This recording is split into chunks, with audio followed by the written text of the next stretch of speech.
Сотрудники МВД одними из первых в стране приняли участие в акции «Георгиевская лента». Перед построением сотрудники прикрепили ленты на форму во знаменование приближающейся 80-й годовщины со Дня Победы в Великой Отечественной войне. Далее состоялось построение перед рейдовым мероприятием, проходившим под руководством курирующего направления госавтоинспекции, исполняющего обязанности заместителя министра Беслана Чкадуа. В нем приняли участие городские и районные отделы ГАИ, сотрудники оперативных подразделений СОБР. Ежедневно сотрудники ГАИ патрулируют дороги городов и районов, ведут активную работу на стационарных постах ДПС.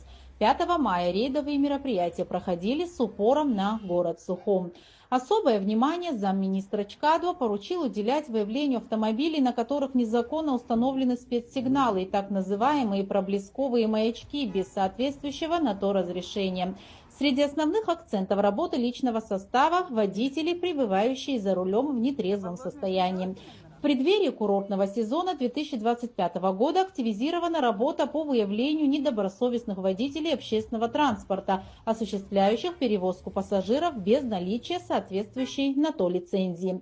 Сотрудникам поставлена задача активизировать работу по выявлению лиц, незаконно хранящих при себе огнестрельное оружие, наркотические средства, другие запрещенные вещества.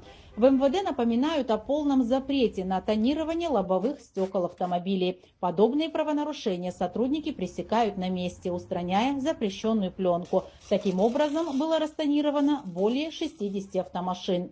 Рейд 5 мая длился до глубокой ночи. В результате составлено 313 протоколов об административных правонарушениях. 11 водителей лишены права управления автотранспортным средством ввиду пребывания за рулем в нетрезвом состоянии.